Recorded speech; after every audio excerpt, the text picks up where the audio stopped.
Hello, and welcome to Week 5 Big Ideas and conclusion of this course.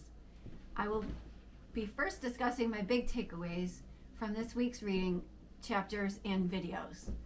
Then I will discuss the questions asked in our discussion this week about my journey through this course. This week, the chapter on gifted and talented struck a chord with me. For the longest time, I suspected my sons of having gifted and talented characteristics. Both are very different in their gifts and talents. I will first talk about my younger son and then my older one. So, as he was growing up, my younger son was growing up, we always saw how bright he was, and my husband and I discussed putting him in advanced classes due to my husband's experiences. He did not want that for our son, so we kept him in regular classes. My husband did not fare well in school and had a hard time. No, I'm sorry, I take that back. So my son, he did not fare well in school and had a hard time with peers and fitting in. Now, for my husband growing up, there were outside school environmental factors that kept him from reaching his full potential in school, and it kind of went the other way. So what the book calls underachiever. So for my son, we just wanted him to have a normal childhood. We wanted for both of them to have a normal childhood. So for my son, we just wanted him to have a normal childhood. We wanted that for both of them. So part of me now looks back, and my older son had a hard time in school, and the younger one did too. And what changed for my younger sons is we moved. The older one already graduated, and part of me still wonders if we moved sooner, if it would have made it better for him too. The school where they were at wanted to label them, and we didn't want to have that. ADHD was brought up more than once with some teachers, and we said nope, that they are who they are, and just so you know, we already consulted their pediatrician, and he said that it's not them, it's the teachers. So when my younger son changed schools, it changed everything for him. They saw him for who he really was and placed him in some classes that did challenge him. He took engineering classes and even an architectural design class. He loved them. He found his people there. The summer before he started, he wanted to join band and play his guitar. The last school, unfortunately, had no room for him there. Somebody already played the guitar. So there was band camp, and I went in the first day to meet the teacher and sit in the lesson with him. My son was happy. He loved his teacher. And he loved band. He was in regular band and jazz band. That required me to get him to school early to practice before school started. He always gravitated to the older kids in the grades above him, made friends with the seniors, and bragged to me that he was always sneaking into the senior lunchroom to sit with his friends. Then, when the next year rolled around, COVID hit. His social and intellectual world came to a screeching halt. I won't say much, except it didn't help when he just was getting back to enjoying school again, and then it all ended. He was able to go back to school his senior year, but a whole year was practically lost, a crucial time to make connections with people and make friends taken away from him. He was going to college to hopefully try to get back what time was lost, and my hope is he finds his people once again, and he makes meaningful connections. So let me discuss our older son, who is talented when it comes to technology and programming and computers. We have always provided him with programs and art programs to be creative. He loves looking at the stars and taking pictures in the night sky. He just got a new telescope for Christmas, and he showed me the pictures, which are pretty amazing. I'm always asking him to help me. Truth be told, he's the one who videotaped me and helps me put the videos together. Thank you, buddy. So I sat with him and seen how quickly he puts them together. He is really good at video production. So thank you for helping me. I wanted to end with some insight into what it's like living in a family of intelligent people. Sometimes they can seem to have no filter. They're brutally honest. And having trouble again. And a quirky sense of humor. Well, that, well, not always funny to me, but they find their humor hilarious. When they all get to talking about some history or space thing or the latest video game they all play together, it leaves me wondering what's happening and what in the world are they talking about. So I'm going to play some clips from a TV series, Young Sheldon. Pay close attention to Mima and the siblings at the end, helping with homework. I would try helping with their homework. So for me, I would try and then say, go ask your dad. And how Mima feels about what Sheldon is learning. Again, I'm very supportive, but at the same time, I can't find excitement over the same things they do. Here, let's take a look at the clip of the episode where Sheldon meets his mentor for the first time, Professor Sturgis, who is up to this point his pen pal. The Earth is about 4.5 billion years old.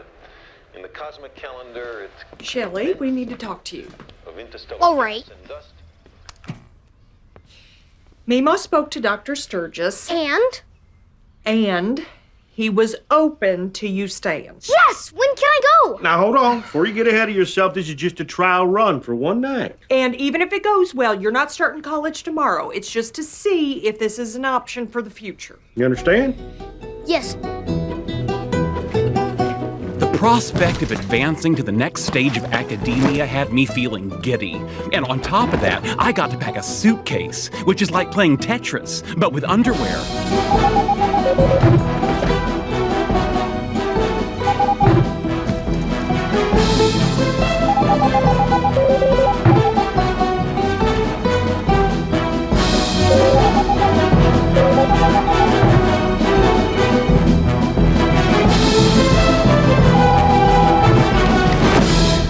You know, Shelley, it's okay if you're a little nervous. You can tell me. I'm not nervous. All right. When I was your age, a lot of times I'd have to spend the weekend with my grandparents, and that always frightened me because they'd leave their teeth all over the place. I never told anybody, but I wish I had. That does sound upsetting. Good thing I'm braver than you. I'm just saying, it can be tough sleeping in a new place without your mom. Dr. Sturgis will be there. He's like a mom. But he's really smart. Welcome! Come in, come in. You like chalkboards, huh? Indeed I do. In fact, I even have one in the bathroom. You never know when inspiration will strike. I may be the luckiest boy in East Texas. I know it's Thursday, so dinner will be spaghetti and hot dogs. And for fun, I have a few episodes of Cosmos recorded. Forget maybe. I am the luckiest boy. Remember, it's a school night, so his bedtime is 7:30. Huh, mine too. So far away, doesn't anybody stay in one place anymore? Shut up, Carol King. Watching Cosmos while we're eating dinner? Am I awake because this feels like a dream? Oh, not for me. In my dreams, I'm usually running for my life from a giant praying mantis. That's the insect where the female eats the male after mating. It is. I think I understand why you're not married. This little pig is looking good. Hey, baby. Eh, Need any help? nah. Do you want to do mine next? Why? Well, it just seems like a thing mothers and daughters might do. What's wrong with you? Nothing. Never mind. Georgie, what you up to? All my life I've wondered about life beyond the Earth. On those countless other planets that we think circle other suns, is there also life? Might the beings of other worlds resemble us? Or would they be astonishingly different? Do you believe there's intelligent life in the universe? I have no doubt. Why is that? The Drake equation claims that there are at least 20 detectable civilizations in our Milky Way galaxy alone. Interesting. My sister likes to say that I'm an alien. I've often been called that. Once by the praying mantis in my dream. Maybe we are aliens. Perhaps. Or maybe people like you and me were the original inhabitants of Earth and everyone else is from outer space. Ooh, I like that better. In the great dark between the stars, there also are organic After dinner, want to toast marshmallows on a Bunsen burner? Good gosh, yes. I hope you enjoyed that clip just as much as I did. It really is relatable to me. I have one more clip to show you. It's Sheldon's mom losing her baby, who is growing up, but she's feeling the loss hard. There is a point where Sheldon is packing his bag, and it shows the organizational characteristic that they talk about in the book. Pay close attention to the car ride in this one, and the conversation they have as mom and son. A window into my world. Ha ha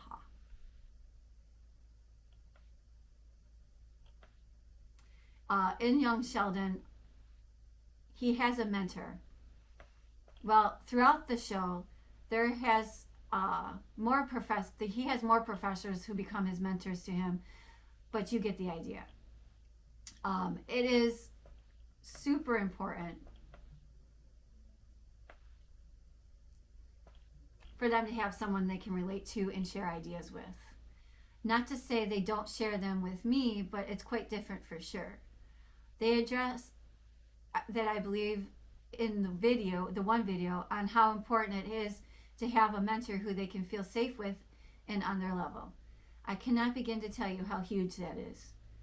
I could never, nor would I ever, want to navigate their worlds without the help of mentors.